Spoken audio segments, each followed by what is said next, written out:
Uday Pratap college के वक्फ संपत्ति वाले दावे के बाद छात्रों ने जमकर हंगामा किया। फिलहाल इस मामले में अपडेट ये है कि परिसर में स्थित वह जो स्थल है वहां पर अभी कोई भी व्यक्ति नमाज पढ़ने के लिए नहीं गया है, लेकिन अब इस मामले के बाद छात्र जो हैं वो वाराणसी जिला प्रशासन के पास पहुंचे हैं और उनकी मांग ये है कि वाराणसी में न सिर्फ कॉलेज परिसर स्थित उस मस्जिद के और वक्फ संपत्ति वाले दावे की जांच हो, बल्कि अन्य भी जो स्थल के बारे में वक्फ बोर्ड का दावा है उसको लेकर भी वह अपने दस्तावेज को स्पष्ट करे। हमारे साथ वही उदय प्रताप कॉलेज के छात्र नेता हैं, उनसे बात करेंगे।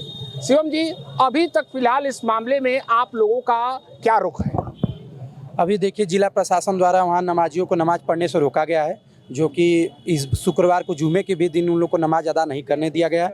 और आज हम लोग जिला प्रशासन के पास आए थे पत्रक देने। पत्रक के माध्यम से हम लोग की 11 सूत्री मांगे थी, जिसमें ये थी कि जैसे वक्फ बोर्ड ने ये दावा किया कि उदय प्रताप की जो संपत्ति है वो वक्फ बोर्ड की है, लेकिन उसको छात्रों का विरोध देखते हुए और चीज़ों को देखते हुए उसको पीछा हटना पड़ा।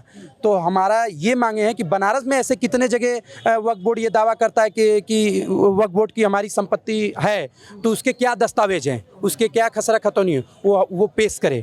इसके जो भी इसके मतलब इन लोग के धर्म के प्रति जो भी मस्जिद के जो खर्चे पैसे आते हैं ये कहाँ से आते हैं, इसके दावा पेश करें। तो ऐसे हमारे कई 11 बिंदुओं पे जो चीज़ें बात हुई है कि ये जिस हिसाब से उदय प्रताप कॉलेज पे दावा किए हैं, तो बनारस में ऐसे कितने मजार मस्जिद है कि जो ये संपत्तियों को अपना संपत्ति बताते हैं। अच्छा, चलिए, कुछ ये भी बात उसमें कही जा रही है कि संवैधानिक विषय का ध्यान रखते हुए निर्धारित संख्या में 4 या 5 या कुछ संख्या में लोगों को वहाँ पे नमाज पढ़ने की अनुमति दी जा सकती है। नहीं, ऐसी कोई बात नहीं है। हम लोग की कोई निर्धारित संख्या नहीं कि आप आधार पे जाके वहाँ पे नमाज पढ़िए।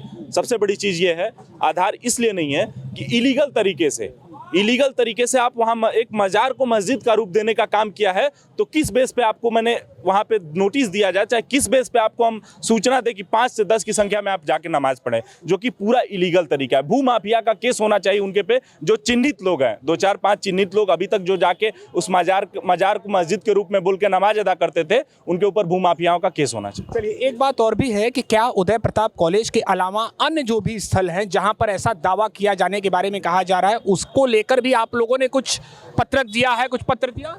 जी, आज हमने जिला प्रशासन को पत्रक दिया है कि जैसे कि अभी बसई स्थित अपने चौराहे पे एक वहाँ पे भी इनके जो भी दादा परदादा शायद लेटे हुए हैं वहाँ पे, तो उसके लिए भी हम लोग पत्रक दिया। जब यहाँ पे पांडेपुर पहाड़िया में जब काली माता का मंदिर हट सकता है, साइड में हो सकता है, तो ये भी जहाँ भी इनका भी मजार भी हो, जब मस्जिद भी हो, जहाँ पे हम लोग के हिंदू भाइयों को या किसी भी सभी धर्म के लोगों को लिए आने जाने के लिए कोई भी समस्या होगी तो इनको भी हटाया जा सके वहाँ से। अच्छा, चलिए, तो अब क्या लगता है इस पूरे मामले का समाधान क्या है? ऐसा देखिए, एक विषय ये भी है कि निश्चित ही सभी धर्मों की भावनाओं का हम लोगों को कदर करना पड़ेगा। वो जो परिसर है वो राजर्षि जी की परिसर है, आप लोग कहते हैं, और अगर वहाँ पर ऐसी बातें दावा किया जा रहा है तो उसका समाधान क्या?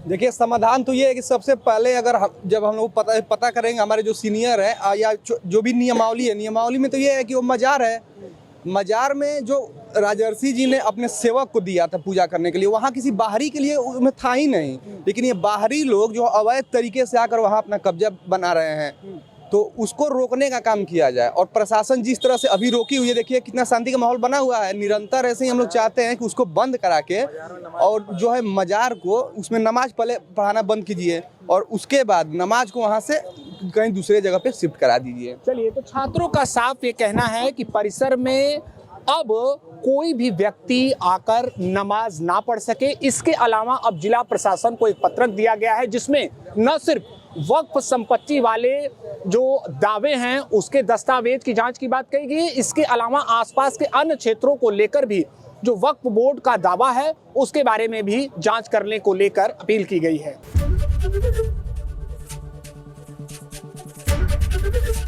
एबीपी गंगा, खबर आपकी, जुबान आपकी।